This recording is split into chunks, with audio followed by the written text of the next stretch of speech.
राधे राधे। भक्तों बिल्कुल वहीं रुक जाइए। गलती से भी इस वीडियो को आगे बढ़ाने की या स्किप करने की भूल मत करना, क्योंकि 23 जनवरी बसंत पंचमी के दिन अगर आपने गाय माता को गलती से भी चुपचाप एक चीज खिला दी तो लिख कर ले लीजिए, पैसा गिनते गिनते थक जाओगे जी। हाँ, सार से ये कोई हवाई बात नहीं है, ये शास्त्रों में लिखा वह महा उपाय है जो कंकाल को भी जीवित कर सकता है और कंगाल को भी राजा बना सकता है। अगर आप भी चाहते हैं कि बस एक बार के उपाय से ही आपकी जिंदगी बदल जाए, तो यही एक उपाय है जिससे आपकी जिंदगी बदल सकती है। जी हाँ, इस बसंत पंचमी से आपकी किस्मत का ताला हमेशा के लिए खुल जाए और मां लक्ष्मी आपके घर का रास्ता देख ले, तो अपने जीवन के अगले कुछ मिनट इस वीडियो को दे दीजिए और जानिए वो कौन सी गुप्त चीज है जो आपको गाय को खिलानी है। नमस्कार दोस्तों, आज की ये वीडियो आपके जीवन को पूरी तरह से बदलने की ताकत रखती है। दोस्तों 23 जनवरी का दिन कोई साधारण दिन नहीं है। यह बसंत पंचमी का वह महापर्व है जिसका इंतजार हर उस व्यक्ति को होता है जो अपने जीवन में धन सुख और समृद्धि पाना चाहता है। अक्सर हम देखते हैं कि लोग साल भर मेहनत करते हैं, दिन रात एक कर देते हैं, पसीना बहाते हैं, लेकिन फिर भी उनके हाथ खाली ही रह जाते हैं। पैसा आता तो है लेकिन पानी की तरह बह जाता है। अगर आप भी इन्हीं परेशानियों से जूझ रहे हैं, अगर आपको भी लगता है कि किस्मत ने आपके दरवाजे बंद कर दिए हैं, तो आज की ये जानकारी सिर्फ और सिर्फ आपके लिए है। मैं आपसे निवेदन करता हूं कि अगले कुछ मिनट आप अपने जीवन के सबसे कीमती मिनट मानकर इस वीडियो को पूरा देखिएगा। एक पल के लिए भी इसे छोड़ने की गलती मत कीजिएगा, क्योंकि आज मैं आपको जो उपाय बताने जा रहा हूं वो इतना शक्तिशाली है, इतना चमत्कारी है कि अगर आपने इसे सही तरीके से कर लिया तो यकीन मानिए पैसा गिनते गिनते थक जाओगे आप। दोस्तों, हमारे हिंदू धर्म में गाय को सिर्फ एक पशु नहीं माना गया है, गाय हमारी माता है। शास्त्रों में साफ साफ लिखा है कि गाय के शरीर में 33 कोटि देवी देवताओं का वास होता है।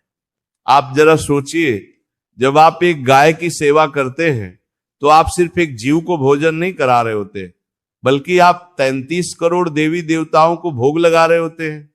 और जब 33 कोटि देवी देवता एक साथ प्रसन्न होते हैं तो फिर दुनिया की ऐसी कोई भी ताकत नहीं है जो आपको अमीर बनने से रोक सके।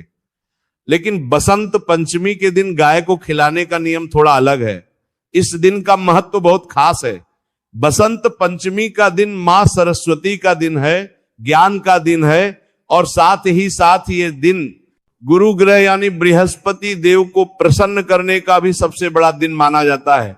और ज्योतिष शास्त्र कहता है कि जिस व्यक्ति का गुरु ग्रह मजबूत होता है उसे जीवन में कभी भी धन की कमी नहीं होती, उसके घर में साक्षात लक्ष्मी का वास होता है। तो चलिए अब बिना देर किए मैं आपको बताता हूं कि आपको 23 जनवरी यानी बसंत पंचमी के दिन क्या करना है, कैसे करना है और किस समय करना है। एक एक बात को बहुत ध्यान से सुनिएगा और हो सके तो कहीं लिख लीजिएगा ताकि आपसे कोई गलती ना हो। सबसे पहले तो आपको यह समझना होगा कि आपको खिलाना क्या है। दोस्तों, ये चीज बहुत ही साधारण है और आपके घर की रसोई में ही मौजूद है, लेकिन इसे बनाने और खिलाने का तरीका ही इसे असाधारण बनाता है। आपको बसंत पंचमी वाले दिन सुबह जल्दी उठना है। कोशिश करें कि सूरज निकलने से पहले ही आप उठ जाएं। उठने के बाद अपने नित्य कर्मों से निवृत्त होकर स्नान कर लें। नहाने के पानी में अगर आप चुटकी भर हल्दी डाल लेंगे तो ये बहुत ही शुभ होगा। इससे आपका शरीर और मन दोनों पवित्र हो जाएंगे। स्नान करने के बाद आपको पीले रंग के कपड़े पहनने हैं। अगर आपके पास पीले कपड़े नहीं है तो आप कोई भी साफ सुथरा कपड़ा पहन सकते हैं। बस ध्यान रखें कि उस दिन काले या नीले रंग के कपड़े ना पहने। पीला रंग भगवान विष्णु और देवगुरु बृहस्पति को बहुत प्रिय है और ये रंग आपकी किस्मत को चमकाने की ताकत रखता है। अब आपको अपनी रसोई में जाना है। वहां आपको एक रोटी बनानी है। ध्यान रहे, ये रोटी आपके घर में बनने वाली सबसे पहली रोटी होनी चाहिए। जब आप आटा गूंथे तो उसमें थोड़ी सी हल्दी और थोड़ा सा गुड़ मिला लें। जी हाँ, आटे में ही आपको ये मिलाना है और फिर उस आटे की एक सुंदर सी रोटी बना लें। रोटी बनाने के बाद अब आपको एक और खास चीज तैयार करनी है। आपको एक रात पहले यानी 22 जनवरी की रात को ही थोड़ी सी चने की दाल पानी में भिगो कर रख देनी है। सुबह तक वो दाल पानी में भिगो कर रख देनी है और आपको कई पानी में भिगो कर रख देनी है, अच्छी तरह से फूल जाएगी। बसंत पंचमी की सुबह उस भीगी हुई चने की दाल को लें और उसमें थोड़ा सा गुड़ और मिला लें। अब आपके पास दो चीजें हैं, एक तो हल्दी और गुड़ वाली रोटी और दूसरी वो भीगी हुई चने की दाल। अब आपको उस रोटी के ऊपर थोड़ा सा देसी घी लगाना है। देसी घी शुक्र ग्रह का प्रतीक है जो जीवन में सुख और ऐश्वर्य लाता है। घी लगाने के बाद उस रोटी पर वो भीगी हुई चने की दाल और गुड़ रख दें। अब ये जो सामग्री आपके हाथ में तैयार हुई है, ये कोई मामूली भोजन नहीं है, ये एक ऐसा महाप्रसाद है जो आपकी सोई हुई किस्मत को जगा सकता है। अब आता है इस उपाय का सबसे महत्वपूर्ण हिस्सा। आपको ये रोटी लेकर किसी गाय माता के पास जाना है, लेकिन यहां पर आपको एक बहुत ही कड़े नियम का पालन करना है और वह नियम है मौन। जी हां, जब आप ये रोटी लेकर घर से निकले तो आपको रास्ते में किसी से भी बात नहीं करनी है, एकदम चुपचाप जाना है। चाहे कोई आपको आवाज भी दे तो भी आपको रुकना नहीं है, बोलना नहीं है, बस अपने मन में अपनी मनोकामना को दोहराते रहना है। टाइटल में भी आपने पढ़ा होगा चुपचाप। ये शब्द इसलिए लिखा गया है क्योंकि गुप्त दान और गुप्त उपाय का फल 1000 गुना ज्यादा मिलता है। जब हम ढिंढोरा पीट कर कोई काम करते हैं तो उसकी ऊर्जा कम हो जाती है, इसलिए आपको ये काम बिल्कुल खामोशी से करना है। जब आप गाय माता के पास पहुंच जाएं तो सबसे पहले उन्हें दूर से ही प्रणाम करें, उनके पैरों को मन ही मन स्पर्श करें और फिर बड़े ही प्रेम और आदर के साथ वह रोटी गाय माता को खिला दें। रोटी खिलाते समय अपने दाहिने हाथ से गाय की पीठ पर जहां उनका कुबड़ होता है वहां पर सहलाएं। दोस्तों, गाय के कुबड़ में सूर्य केतु नाड़ी होती है। विज्ञान भी ये मानता है और हमारे शास्त्र भी ये कहते हैं कि जब हम गाय के कुबड़ पर हाथ फेरते हैं तो हमारे हाथ की रेखाओं से जो दुर्भाग्य होता है वो मिट जाता है। वहां से निकलने वाली सकारात्मक ऊर्जा हमारे पूरे शरीर में प्रवेश कर जाती है। जब गाय माता वो रोटी खा रही हो तो आप मन ही मन उनसे प्रार्थना करें, कहे कि हे गौ माता, मैं बहुत दुखी हूं, मेरे घर की गरीबी दूर करो, मेरे सिर से कर्ज का बोझ उतार दो, मेरे बच्चों को सद्बुद्धि दो। आप विश्वास मानिए दोस्तों, गाय माता की आंखों में इतनी करुणा होती है कि वो अपने भक्त की पुकार को कभी अनसुना नहीं करती। उनकी एक हुंकार आपके जीवन के सारे कष्टों को मिटा सकती है। रोटी खिलाने के बाद आपको वहां से चुपचाप वापस आ जाना है। वापस आते समय भी आपको पीछे मुड़कर नहीं देखना है, सीधा अपने घर आ जाए और हाथ मुंह धोकर अपने काम में लग जाए। अब मैं आपको बताता हूं कि इस छोटे से उपाय से आपको क्या क्या लाभ होंगे। सबसे पहला लाभ तो यह होगा कि आपके धन के रास्ते खुल जाएंगे। अगर आपका पैसा कहीं फंसा हुआ है तो वो वापस मिल जाएगा। अगर आप नौकरी करते हैं तो आपकी तरक्की हो सकती है। अगर आप व्यापार करते हैं तो आपका मुनाफा कई गुना बढ़ जाएगा। जिस घर में गाय की सेवा होती है वहां कभी भी अन्न और धन की कमी नहीं होती। दूसरा लाभ यह होगा कि आपके घर के लड़ाई झगड़े खत्म हो जाएंगे। कई बार हमारे घर में बिना किसी बात के क्लेश होता रहता है, पति पत्नी में नहीं बनती, भाई भाई में झगड़ा होता है। ये सब नकारात्मक ऊर्जा के कारण होता है। गाय को गुड़ और चने की दाल खिलाने से घर की नेगेटिविटी दूर होती है और परिवार में प्रेम बढ़ता है। तीसरा लाभ जो बहुत ही महत्वपूर्ण है वह है ग्रह दोषों से मुक्ति। अगर आपकी कुंडली में राहु केतु परेशान कर रहे हैं या शनि की 7.5 चल रही है तो गाय की सेवा से बढ़कर कोई दूसरा उपाय नहीं है। गाय के खुरों की धूल भी अगर माथे पर लग जाए तो बड़े से बड़े पाप धुल जाते हैं। दोस्तों, बसंत पंचमी का दिन विद्या की देवी मां सरस्वती का दिन भी है। अगर आपके बच्चे पढ़ाई में कमजोर हैं, उनका मन पढ़ाई में नहीं लगता, तो आप उनके हाथ से ये उपाय करवाएं। गाय को चने की दाल खिलाने से गुरु ग्रह मजबूत होता है, जिससे बुद्धि तेज होती है और याददाश्त बढ़ती है। लेकिन दोस्तों, इस उपाय को करते समय कुछ सावधानियां रखना बहुत जरूरी है, वरना आपको इसका फल नहीं मिलेगा। पहली सावधानी, कभी भी गाय को बासी या सूखी रोटी ना खिलाएं। ये गाय माता का अपमान है। हमेशा ताजी रोटी ही बनाएं। दूसरी सावधानी, कभी भी गाय को प्लास्टिक की थैली में रखकर रोटी ना दें।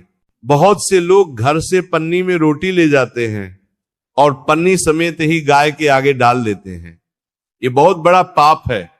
अगर गाय ने वो प्लास्टिक खा लिया तो उसकी जान को खतरा हो सकता है और आप पुण्य की जगह पाप के भागीदार बन जाएंगे।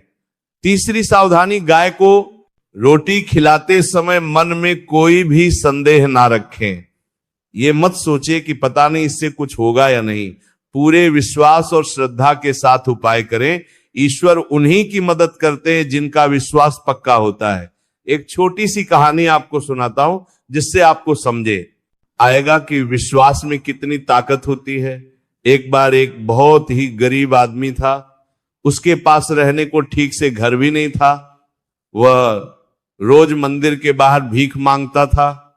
एक दिन उसने देखा कि एक सेठ जी अपनी चमचमाती गाड़ी से उतरे और उन्होंने पास खड़ी एक गाय को बड़े प्यार से गुड़ और रोटी खिलाई। उस गरीब आदमी ने सेठ जी से पूछा, सेठ जी आप तो इतने अमीर हैं, फिर आप ये सब क्यों कर रहे हैं? सेठ जी मुस्कुराए और बोले, बेटा आज मैं जो कुछ भी हूं इसी गौ माता की कृपा से हूं। एक समय था जब मेरे पास भी खाने को कुछ नहीं था, तब किसी संत ने मुझे ये उपाय बताया था। मैंने नियम बना लिया कि चाहे मैं भूखा रहूं लेकिन अपनी पहली रोटी गाय को जरूर खिलाऊंगा। और देख, आज गौ माता ने मेरे भंडार भर दिए हैं। उस गरीब आदमी की आंखों में आंसू आ गए। उसने भी उसी दिन से संकल्प ले लिया, वो खुद आधा पेट खाता लेकिन कहीं से भी मांगकर गाय के लिए रोटी का इंतजाम जरूर करता। और दोस्तों, चमत्कार देखिए, कुछ ही महीनों में उसे एक छोटी सी नौकरी मिल गई। धीरे धीरे उसने अपनी मेहनत और ईमानदारी से काम किया और आज वो भी एक सुखी जीवन जी रहा है। तो दोस्तों, जब उस गरीब की किस्मत बदल सकती है तो आपकी क्यों नहीं? बस जरूरत है तो एक सही शुरुआत की, और वह शुरुआत करने का सबसे अच्छा मौका ये बसंत पंचमी लेकर आ रही है। दोस्तों, अगर आप शहर में रहते हैं, फ्लैट में रहते हैं और आपके आसपास गाय नहीं आती तो आप क्या करें? ये सवाल बहुत से लोगों के मन में होगा। तो दोस्तों, आप किसी गौशाला में जा सकते हैं, वहां जाकर आप अपने हाथों से गाय को खिला सकते हैं। अगर वह भी संभव ना हो तो आप उतनी ही कीमत का हरा चारा या पैसा किसी गौशाला में दान कर सकते हैं। लेकिन कोशिश यही करें कि साक्षात गाय को खिलाएं, क्योंकि जब गाय की जीभ आपके हाथ को स्पर्श करती है तो आपकी किस्मत की लकीरें बदल जाती हैं। और हां, एक बात और, इस दिन अपने घर में भी सात्विक माहौल रखें। 23 जनवरी को घर में मांस, मदिरा, अंडा या प्याज, लहसुन का प्रयोग ना करें। घर को साफ सुथरा रखें। सुबह शाम घर में दिया जलाएं। इससे लक्ष्मी जी प्रसन्न होकर आपके घर में प्रवेश करेंगे। दोस्तों, जीवन बहुत छोटा है, ऐसी चिंताओं में मत बिताइए। हमारे शास्त्रों में हर समस्या का समाधान है, बस हमें उन पर विश्वास करके चलने की जरूरत है। 23 जनवरी का दिन आपके लिए एक सुनहरा अवसर है, इसे हाथ से मत जाने दीजिए। आप खुद महसूस करेंगे, जैसे ही आप गाय को रोटी खिलाकर लौटेंगे, आपके मन में एक अजीब सी शांति होगी। आपको लगेगा जैसे आपके कंधों से कोई बहुत बड़ा बोझ उतर गया है। और यही शांति, यही सकारात्मकता आपके अच्छे दिनों की शुरुआत होगी। तो तैयार हो जाइए अपनी तकदीर बदलने के लिए। सामग्री पहले से तैयार रखिएगा, दाल भिगोना मत भूलिएगा, और सबसे जरूरी बात, चुपचाप इस बात को अपने तक ही सीमित रखिएगा जब तक कि आपका काम पूरा ना हो जाए। मुझे पूरी उम्मीद है कि आप इस उपाय को जरूर करेंगे और इसका पूरा लाभ उठाएंगे। अगर आपके मन में कोई सवाल हो तो आप कमेंट करके पूछ सकते हैं। और दोस्तों, जाते जाते एक छोटी सी विनती है, कमेंट में बस 2 शब्द जरूर लिख देना, जय गौ माता या जय मां लक्ष्मी। ऐसा करने से आपके नाम की स्मरण हाजिरी ऊपर तक पहुंच जाती है। और हां दोस्तों, अगर वीडियो आपको अच्छा लगा हो तो एक लाइक जरूर कर दीजिए, और ऐसे ही भक्ति और उपयोगी वीडियो पाने के लिए चैनल को सब्सक्राइब करके बेल आइकन भी दबा दीजिए। इस वीडियो को आगे जरूर शेयर कीजिए, क्योंकि हो सकता है आज आपकी वजह से किसी का दिल मजबूत हो जाए, किसी को उम्मीद मिल जाए और किसी की जिंदगी में रोशनी आ जाए। क्योंकि दोस्तों, सेवा और भलाई कभी खाली नहीं जाती। तो बस दोस्तों, आज के लिए इतना ही। फिर मिलेंगे जल्दी ही एक नई बात, एक नई सीख के साथ। तब तक अपने परिवार का ध्यान रखिए, मन शांत रखिए और गौ माता की सेवा